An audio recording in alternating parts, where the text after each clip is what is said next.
tenerlos de vuelta aquí en una edición más de este que ya es un espacio de economía, liderazgo, motivación, toma de decisiones, inteligencia artificial, etcétera. Todos los temas que hoy son pertinentes a nuestro día a día.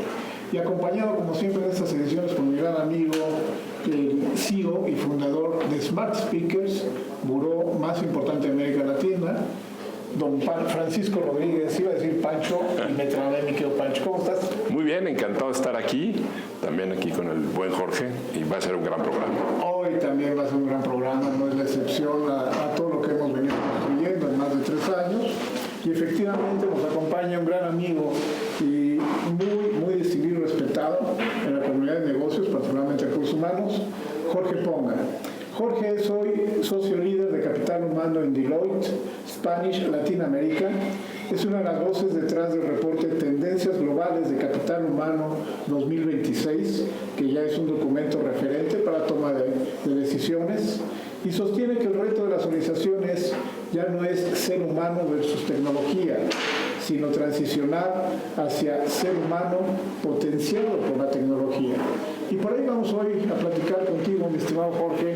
Bienvenido a este espacio y qué gusto tenerte por aquí. Un placer poder conversar de temas apasionantes que están moviendo las fibras del mundo y de nosotros, de los seres humanos, ¿no? Tal cual es una gran revolución, como se ha dicho, ¿no? Venimos hablando de cómo la inteligencia artificial está entrando en la toma de decisiones. Me parece fundamental que desde una perspectiva de recursos humanos nos puedas compartir qué cambios concretos han tenido que hacer el gobierno de datos, que me parece un tema fundamental, modelos de decisión, accountability, para integrar la inteligencia artificial sin perder el control y la confianza. Ok, bueno, a ver, es una pregunta profunda. Yo diría, en muchas organizaciones que yo tengo la posibilidad de convivir constantemente de diferentes tamaños y con diferentes retos también, no hay nada escrito y no hay nada que esté funcionando al 100%. Yo diría que todavía es un pizarrón en blanco enorme, en donde las empresas están aprendiendo día con día lo que tienen que hacer y qué funciona y qué no funciona. No debemos de dejar de reconocer que más allá de la inteligencia artificial, realmente lo que estamos viviendo es una etapa de convergencia tecnológica donde se están juntando muchos temas, desde evidentemente la inteligencia artificial, el Internet de las cosas, el machine learning, el blockchain. Muchas cosas están pasando al mismo tiempo y las organizaciones están tratando como que de digerirlo, en mi percepción, en 2 caminos. Uno, ¿cómo me afecta esto entre lo que es mi negocio y mis clientes en un sector prácticamente tradicional, pero también al mismo tiempo cómo hago un empalme y hacer un tipo de efecto mariposa en la experiencia que quiero que vivan mis colaboradores? Pero lo que se están dando cuenta es que en medio de un cliente y en medio de un colaborador hay un elemento común que se llama ser humano. Que dicen, a ver, acá es mi cliente y acá es mi colaborador, ¿por qué no pienso mejor como ser humano? Y empiezo a trabajar muchos aspectos de convergencia tecnológica alrededor de eso. Ahora, poniéndolo sobre la mesa, yo creo que hay tensiones muy fuertes. Y voy a poner algunos ejemplos, tú los mencionaste. Uno, ¿cuál es el modelo de gobierno? ¿Cómo decido yo? Voy a poner un caso, que un puesto directivo utilice la inteligencia artificial o la tecnología disponible para toma de decisiones, pero no más de un 10%, quizás. Y el 90% de esa toma de decisiones que siga siendo del ser humano, que siga siendo única. La otra es simplemente fuente de información y generación de escenarios ágiles. O el otro concepto, probablemente tengo un analista de crédito, de riesgo en una empresa del sector financiero, nivel medio, especialista, donde yo espero que la inteligencia artificial y los algoritmos que hemos ido preparando sean el 70% de la decisión y que el humano puesto, tome un 30% de la decisión. O sea, construir ese modelo de gobierno es muy difícil. Y a lo mejor lo logras, pero viene la segunda pregunta que va inmersa en lo que mencionabas, Mau. ¿Y tenemos los datos? ¿Y tenemos el modelo? Ya no la inteligencia artificial, el modelo, la plataforma tecnológica previa para administrar todos esos flujos, esos procesos, como para que haya una conexión más sencilla o más natural con la inteligencia artificial. Ahí empieza a haber esa serie de retos, ¿no? sea, por lo que veo, la gente más experimentada pues utilizaría menos la inteligencia artificial, o sí la utiliza, pero se basa menos su decisión en la inteligencia artificial, y los más juniors pues, obviamente necesitan ese apoyo para poder tener un mejor conocimiento y poder tomar una mejor decisión, ¿no? Yo creo que por ahí iría, ¿no? Ese es un modelo que suena natural, aunque yo creo que ese es el primer camino de la creación de un modelo. Sí. Porque hay organizaciones, hay organizaciones en este momento en China que el CEO es inteligencia artificial plena. Ay, caray. O sea, ya el CEO de una organización ya es un agente digital que el 100% de las decisiones es un director general. Pero esa fue decisión de una empresa. Yo puedo definir cuál es mi mejor modelo. Oye, te ahorras toda la compensación del CEO. No, y la explicación de por qué no llegó al bono, ¿no? Exactamente. Oye, ¿y qué decisiones sí no le dejarías a la inteligencia artificial? Bueno, al final, ahí vienen, yo creo que decisiones que están muy humanizadas o debieran de ser muy humanizadas, debieran de tener un modelo central o un modelo co-creado, un comité o alguien que las tome, ¿no?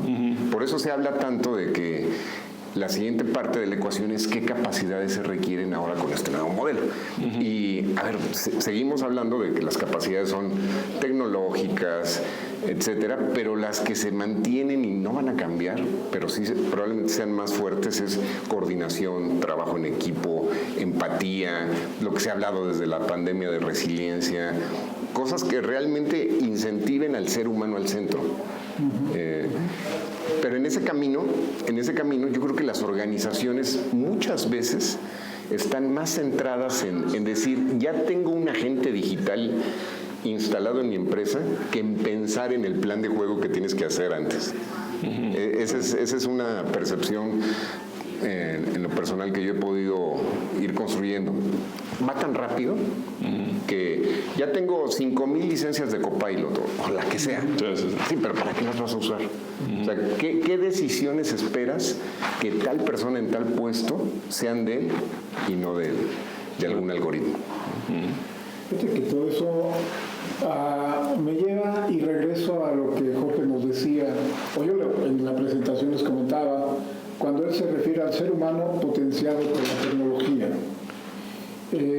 Cuando nos dicen que se van a perder trabajos, mi estimado George, desde la formación de talento, desarrollo de liderazgo, ¿cómo deberían evolucionar las competencias de líderes para operar sistemas donde humanos y máquinas codeciden? Que suena además una expresión muy interesante, codecidir, ¿no? Antes decía, hagamos un trabajo colaborativo y decidimos entre personas. No, ahora es tecnología y humano van a codecidir. ¿Qué habilidades están subdesarrolladas? ¿Cuáles son críticas para entender en los próximos años cómo interactuar con la inteligencia artificial? Hay un estudio, a ver, lo voy a centrar en función de capital humano, porque puede ser cualquier cosa, ¿verdad? Esto está penetrando en todos los ámbitos. Hace no mucho, en Deloitte contamos con un instituto de inteligencia artificial, que se llama Instituto de Inteligencia Artificial de Deloitte. Le pedimos a la misma inteligencia artificial que nos hiciera un análisis del ciclo de vida del colaborador en una organización y que revisara los macroprocesos, procesos y subprocesos y cuáles serían susceptibles de poner aceleradores de inteligencia artificial. Resumen, el mismo sistema trabajando en un modelo, ¿no? Me voy a macroprocesos. Temas de atracción de talento tienen mucho donde tú puedas tener habilitadores o los famosos agentes. Ya todo el mundo hablamos de agentes. A ver, para mí, un agente, voy a dar mi definición, un agente es un modelo que potencia una experiencia del empleado o de un cliente. Ahora, puede ser un modelo físico o puede ser un modelo digital. Un modelo físico es los famosos centros de servicios compartidos que hemos venido conociendo en muchas empresas, ¿no? Ya puse mi centro de servicios compartidos en Costa Rica y opera tal cosa y le picas. Ahora hay agentes digitales que aceleran esto. Esos agentes digitales van a pegar fuertemente en atracción de talento, van a pegar fuertemente en capacitación y desarrollo, van a pegar fuertemente en temas de compensación y administración de beneficios, en la mayoría de los procesos y los subprocesos. Entonces, cuando lo empiezas a decantar y ya llegas al tema de capacidades, pues te das cuenta que no son tan diferentes. O sea, el tema de análisis es tener esa capacidad de discernir lo que me da un modelo y lo que yo realmente siento que necesita para convertirlo, es decir, no nada más agarrar como pasaba con Wikipedia, no agarro la tarea y la paso sin hacer un análisis. Es un modelo similar, hay que meter un análisis brutal alrededor de esto. Temas de empatía. Hay un concepto que se llama, lo sacamos, fíjate, yo creo que en el estudio del Human Capital Trends de Deloitte de 2017, y se llama los supertrabajos, porque tampoco esto es nuevo. Si tú tienes literatura o tomas literatura de 2010, 2011, ya estaba previsto, ya estaba pasando todo lo que está sucediendo ahorita. Entonces, los supertrabajos es aquella posición que tiene que colaborar con cobots, es decir, con agentes físicos que pueden ser extensiones de tu cuerpo.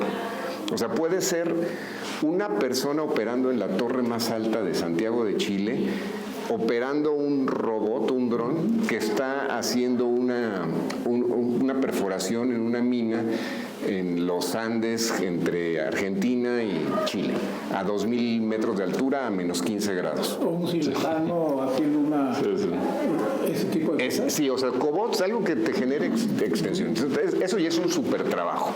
Pero también un supertrabajo es quien convive con agentes digitales. Pero también un supertrabajo es quien convive con todas las generaciones que conocemos, ¿no? Desde un centennial hasta un veterano. O sea, las condiciones de trabajo están cambiando. Entonces, el espíritu de colaboración y co-creación se vuelve crítico. Pero por otro lado, tenemos constantemente el concepto del trabajo digno. En cualquier foro que te pares a nivel mundial, el trabajo digno está sucediendo. ¿Sí? Y probablemente traemos, si lo escucháramos, o a mí me pasa cuando menos en mi análisis de entendimiento, probablemente estoy escuchando grupos que en 1920 hablaban de no trabajar 60, 70 horas a la semana.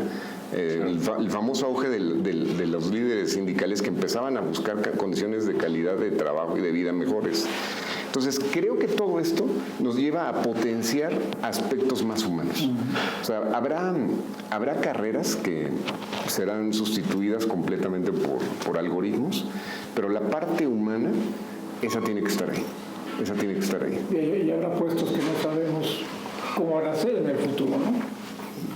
Fíjate que yo leí un artículo antier del Wall Street Journal que decía que las empresas, los grandes corporativos estaban volviendo a recontratar, que habían despedido a muchos empleados con el tema de la IA y que estaban ya recontratando porque se habían dado cuenta que en muchos casos no estaban pudiendo sustituir bien al humano como lo estaban haciendo.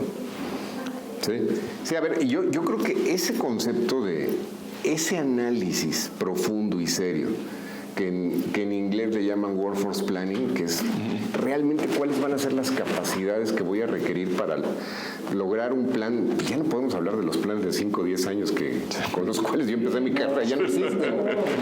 Ya todo es de largo plazo. Es a 3 meses, a 12 meses y veamos, ¿no? Yo creo que esa función, al menos en mi perspectiva, si yo tuviera que dirigir el área de capital humano en una empresa, esa función de determinar qué capacidades requieres, cuáles no requieres, cuáles serán sustituidas por modelos automatizados, es clave. Ahí nos vamos a enfrentar a otro problema, Nos vamos a enfrentar a otro problema de que no va a haber suficiente talento disponible en el mundo para lograr esto. Y voy a soltar nada más un dato. El Foro Económico Mundial dice que para mantener y no reducir niveles de pobreza en el mundo, el Producto Interno del mundo, hay una escasez de más de 200 millones de profesionales o gente con talento específico. Y no estoy hablando de mano de obra hay mucha.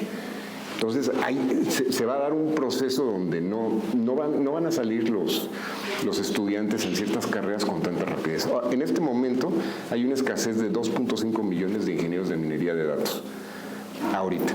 Probablemente en 3, 4 años ya ni siquiera requieres un ingeniero de minería de datos. Ya eso te lo va a poder hacer un agente artificial. Si estamos hablando de un mundo dinámico, este es exactamente el tema, ¿no? Mi estimado George, estamos llegando a la recta final. Nos queda quizás una o dos preguntas, pero hay barreras culturales, incentivos, estructura, que en el momento de la ejecución del negocio digital estén presentes, y cómo se trabaja sobre ello. Han intentado, en cuanto a equipos más fluidos o multidisciplinarios, ¿qué mecanismos has reconocido tú que funciona para romper ese tipo de barreras o silos que hay? A ver, de entrada, yo creo que hay muchos aceleradores. Estamos en el momento de la abundancia, ¿no? Donde la democratización de la tecnología y del conocimiento está ahí, ¿no? Está ahí y es más accesible que nunca en la vida. Pero por otro lado, tenemos, según datos también del Foro Económico Mundial, tenemos un 25-28% de analfabetismo digital. En pocas palabras, y estoy hablando de 8.100 millones de seres humanos que somos, hay mínimo un 25% de gente que no que sepa leer o no, es gente que no tiene acceso a Internet. Entonces, eso es brutal. ¿Cómo vamos a resolver eso? Para mí esa es una primera barrera. Ahora, habla también de temas de concentración.